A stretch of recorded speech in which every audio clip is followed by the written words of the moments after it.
Good to have you with us here on The Open. And obviously this week we are going to be watching very closely what happens in Washington with U.S. President Donald Trump on the verge of hitting Canada and Mexico with 25% tariffs.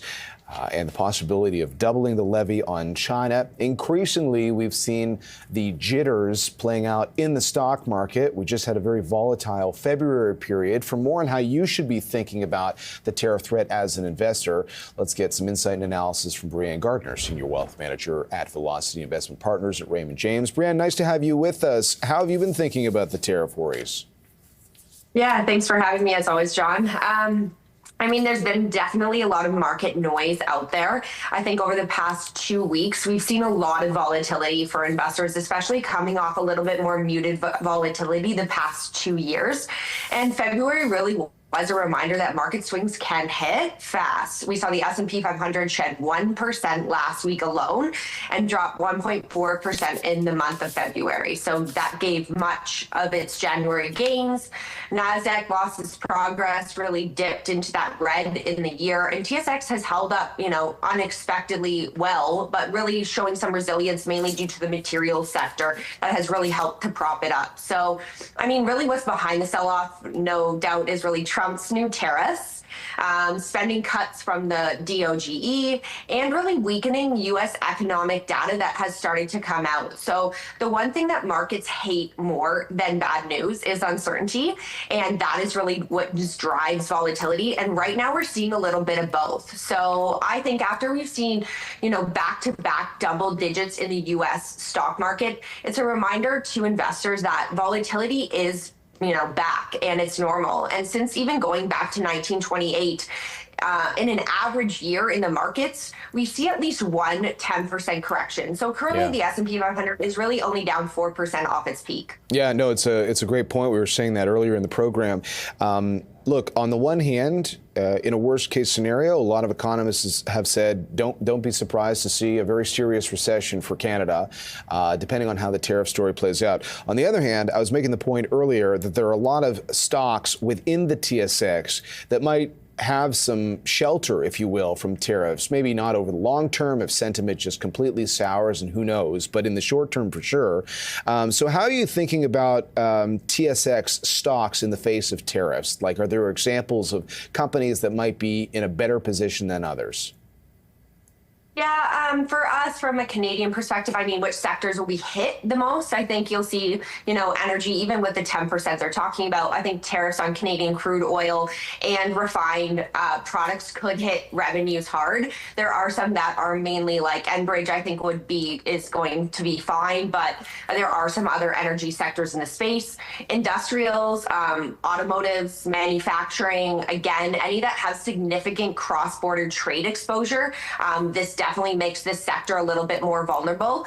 And we are starting to see, some companies relocating their headquarters potentially to the U.S. to avoid tariffs on their U.S. revenues, like TFII. Some Canadian, exporters will definitely feel a little bit more pressured. In the auto parts industry, you think of like Magna International, Linamar, in the lumber or wood, West Fraser timber, and then energy. I think it is the energy producer. So volumes, are steady short term, but pricing spreads could definitely get under pressure, and that would be, a net negative to them. So again, all things that we're watching closely. I think some relative winners that we expect to see, especially out of the U.S., would be Waste Connections, out of Canada still, that do have significant U.S. revenue and assets. Waste Connections, Shopify continue to do well. Gildan Activewear, Couche-Tard, Brookfield Corporation, and Fortis. And obviously, I think still continuing, I know you mentioned earlier gold, and that's a big topic, but still the gold miners with, Canadian-Mexican production there. So if you think of Alamos Gold, I think those are some of the stocks that will continue to be a little bit more resilient if these tariffs do go through. Yeah, it's interesting and complicated, quite frankly, because most businesses that have big success are built for the global economy, right? So, they're extending beyond the Canadian border, whether that's to the U.S. border. They've got some international markets, so this is that nice opportunity to start looking at where these different Canadian domiciled businesses actually make their money. But even, it was interesting, we had a conversation last week with the CEO of Jameson Wellness, who said, yes, we have a big U.S. and Canadian business, but we have facilities respectively in both countries, and so the products are distributed from those respective markets without necessarily crossing the border. So I guess we'll only know with time. Would you say overall for 2025, like you're still putting money to work in the stock market in the face of this uncertainty? Yeah, I think we have a little bit of cash on the sidelines right now.